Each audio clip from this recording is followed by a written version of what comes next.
નોકરીને માત્ર 8 મહિના જ બાકી હતા, પરંતુ કુદરતને કરવું અને લાંચિયા બાબુના મોટા ખેલનો પર્દાફાશ થયો। ઘટના જાણે એમ બની કે એક અરજદારે સોલાર પેનલ લગાવવા માટે જરૂરી એનઓસી મેળવવાનું હતું। આ સત્તાવાર મંજૂરી આપવાના અવેજમાં મુખ્ય વિદ્યુત નિરીક્ષક અશ્વિન ચૌધરીએ ₹5 લાખની ગેરકાયદેસર માંગણી કરી હતી। અરજદાર લાંચ આપવા માંગતા ન હોવાથી તેમણે આ અંગે એસીબીનો સંપર્ક કર્યો હતો।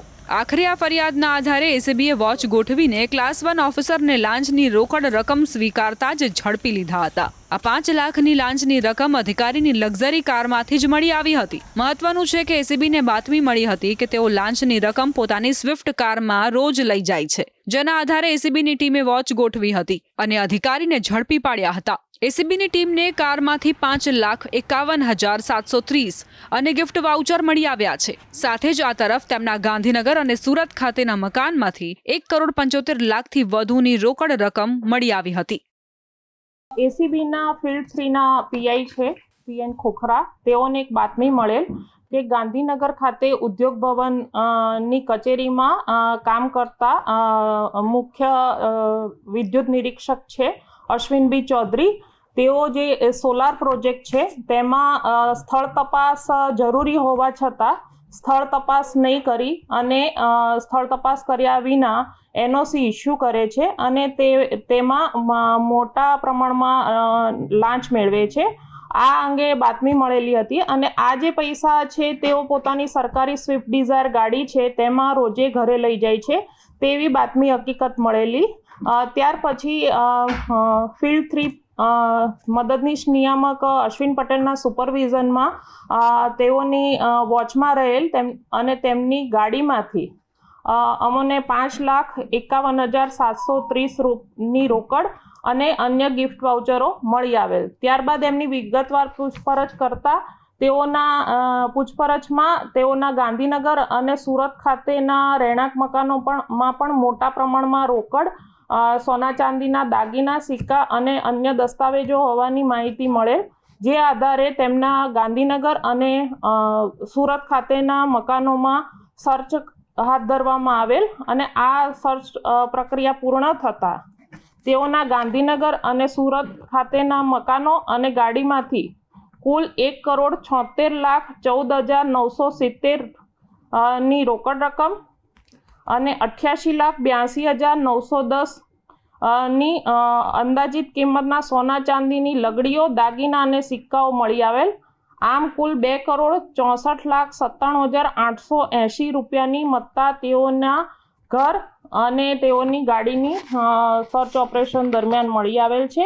આગળની તપાસમાં તેઓના બેંક ખાતાઓની માહિતી મેળવવામાં આવશે, તેઓના અને તેમના કુટુંબીજનના મિલકતોની માહિતી મેળવવામાં આવશે, તેમના લોકરોની માહિતી મેળવવામાં આવશે અને તેઓએ અગાઉ આ પ્રકારની જે કોઈ કાર્યવાહી કરેલ છે, જે ફાઇલો ક્લિયર કરેલ છે તે ફાઇલો મેળવી અને તેની ઉપર કાર્યવાહી કરી અને તેમણે કોઈ સત્તાના દુરુપયોગની કાર્યવાહી કરેલ છે કે નહીં, સત્તાનો દુરુપયોગ કરેલ છે કે કેમ તે અંગે પણ તપાસ આગળ કરવામાં આવશે અને સર્વગ્રાહી તપાસ કરવામાં આવશે। તેઓ આ જગ્યાએ આશરે 4 વર્ષથી કામ કરતા હતા અને જે નોર્મલ પ્રોટોકોલ છે તે છે અરજી આવ્યા પછી તેમણે આ જે સોલાર પ્રોજેક્ટ છે તે નાખવા માટે કંપનીઓની અરજી આવ્યા પછી તે જગ્યાએ સ્થળ તપાસ માટે જવું જરૂરી છે, ફરજિયાત છે અને ત્યાર પછી તેઓના નકશાઓની ચકાસણી કરી યોગ્ય જણાય તેઓને એની મંજૂરી આપવાની રહે છે।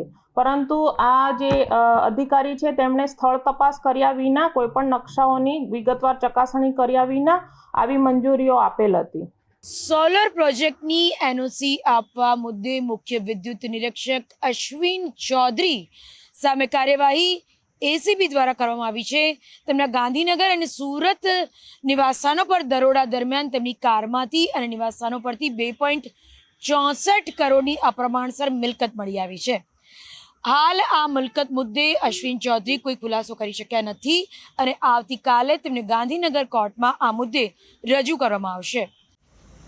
પ્રાપ્ત માહિતી અનુસાર એસીબીના છટકામાં આવી ગયેલ અધિકારી છેલ્લા 4 વર્ષથી અહીં નોકરી કરે છે। નવાઈની બાબત એ છે કે તેઓએ એક જ અઠવાડિયામાં 100 ફાઇલ કરી હતી અને નોકરીના 8 મહિના જેટલો સમય બાકી હતો। ત્યારે આજે એબી ચૌધરી નામના અધિકારી રંગે હાથ ઝડપાઈ જતા અન્ય લાંચિયા બાબુમાં પણ ફફડાટ ફેલાયો છે। ગાંધીનગર વિદ્યુત નિરીક્ષક કચેરીના ક્લાસ 1 અધિકારી AB ચૌધરી ગાંધીનગર એસીબીના સપાટામાં આવી ગયા છે. ખાસ કરીને ક્લાસ 1 અધિકારી AB ચૌધરી એસીબીએ ઝડપ્યા છે. તેમની કારમાંથી 5 લાખ રૂપિયા રોકડ મળી આવ્યા છે. અમદાવાદ અને સુરતના નિવાસસ્થાને એસીબીએ દરોડા પાડ્યા હતા. ગાડીમાંથી 5,51,000 અને 730 ગિફ્ટ વાઉચર મળી આવ્યા છે. કહી શકાય ગાંધીનગર અને સુરત ખાતેના મકાનમાંથી 1,70,00,000 જેટલી રોકડ રકમ મળી આવી છે. દાગીના લગડી સહિત 88 લાખ અને 82,000નો મુદ્દામાલ કબજે કરવામાં આવ્યો છે. કુલ મળીને 2,64,00,000 મુદ્દામાલ જપ્ત કરવામાં આવ્યો છે. લાંચની રકમ તેઓ સ્વિફ્ટ ગાડીમાં લઈને રોજ ફરતા હતા, જેના આધારે એસીબીને જાણકારી મળી હતી. ખાસ કરીને 4 વર્ષથી તેઓ ગાંધીનગર ખાતે નોકરી કરે છે અને જે સોલર પેનલ છે તેની સબસિડી પાસ સ્પોટ ઉપર જઈ ઇન્ક્વાયરી કર્યા બાદ કરવાની હોય છે, પણ તેઓએ 100 કરતાં વધુ ફાઇલો પાસ કરી દીધી છે. 8 મહિનાની નોકરી બાકી છે ત્યારે આ અધિકારી લાંચ લેતા ઝડપાયા છે. ત્યારે હવે તેમના વિરુદ્ધ અપ્રમાણસર મિલકતની તપાસ શરૂ કરી છે. આ એમનું ઘર છે સુરત ખાતેનું હાઈ પ્રોફાઇલ વિસ્તાર છે. કહી શકાય 2 થી 2.5 કરોડનો આ ફ્લેટ છે અને જે રીતે અધિકારી અને 8 મહિના નોકરીના બાકી છે અને જ્યારે હવે એસીબીના સપાટામાં આવ્યા છે ત્યારે તેમના તમામ સંબંધીઓની પણ પૂછપરછ કરવામાં આવશે. અપ્રમાણસર મિલકત હશે તેમના વિરુદ્ધ ગુનો દાખલ કરવામાં આવશે, તેમની મિલકત જપ્ત કરવામાં આવશે અને કહી શકાય કે જે પ્રકારે આખી ઘટના છે તેમાં તેમને સસ્પેન્ડ નહીં પણ નોકરીમાંથી ડિસમિસ કરવા સુધીના પગલાં ભરવામાં આવશે. ક્લાસ 1 અધિકારી જો કદાચ અત્યારે આ પ્રકારનું લાંચ લેતા ઝડપાયો તો ભૂતકાળમાં કેટલી લાંચ લીધી છે તેને લઈને પણ હવે એસીબીએ તપાસ શરૂ કરી છે અને ચોક્કસપણે તેમના વિરુદ્ધ હાલ એસીબી વિભાગમાં ગુનો દાખલ કરી તેમની સર્ચની કામગીરી શરૂ કરવામાં આવી છે. કેમેરામેન જીગર ગુગલ સાથે કૃતેશ પટેલ, ન્યૂઝ 18 ગુજરાતી, સુરત.